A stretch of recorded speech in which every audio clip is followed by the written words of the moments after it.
Thankfully, not all H.J. King photo locations were that difficult to find.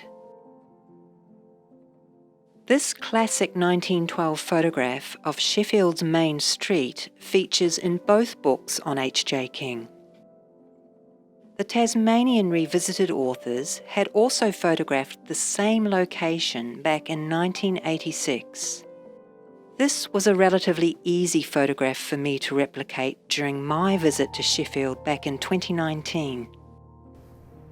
Well, I've made it to Sheffield. We are approximately standing exactly where Herb was 100 years ago, where he took the image of the main street here in Sheffield. I placed my tripod carefully on the side of the street, lined up my view with the original, and took my shot. On the surface, it appears not too much has changed here.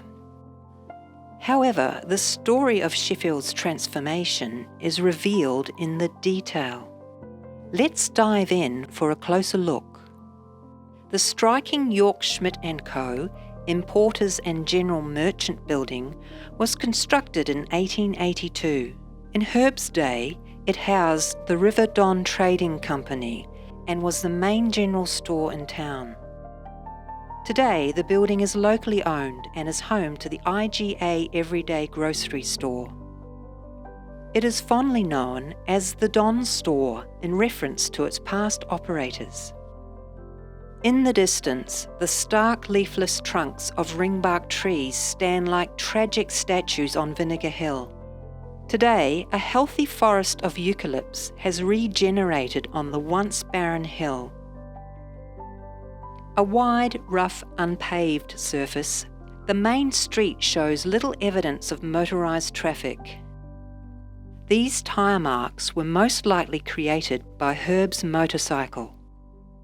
Today, the wide street is tar-sealed and carries a steady flow of traffic from the ferry at Devonport through to Cradle Mountain. This beautiful wooden building, with its classic facade and sweeping veranda, was built in 1887. At the time Herb's photo was taken in 1912, it was trading as the Sheffield Hotel. On the block of land adjacent to the hotel, there was an attractive garden with views all the way to Mount Roland. In 1960, the garden was replaced with a new post office building.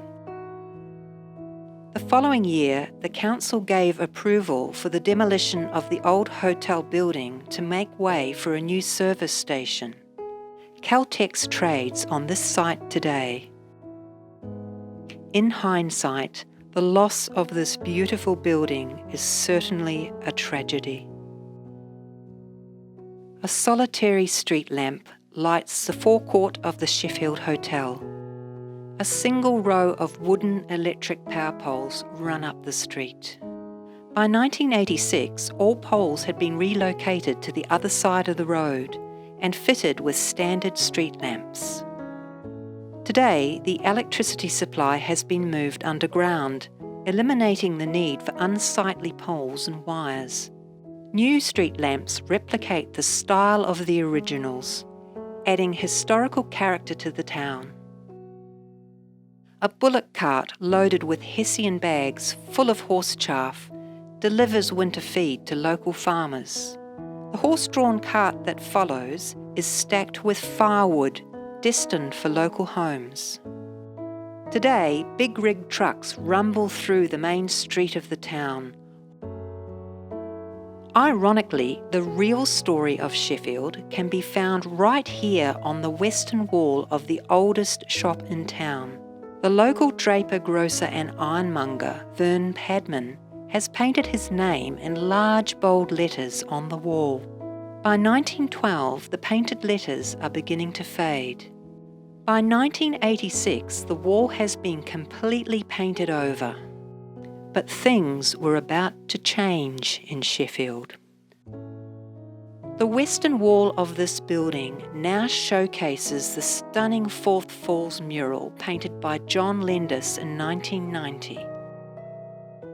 Since 1986, over 60 huge murals depicting the region's rich history and beautiful natural scenery have been painted on various walls and fences around Sheffield.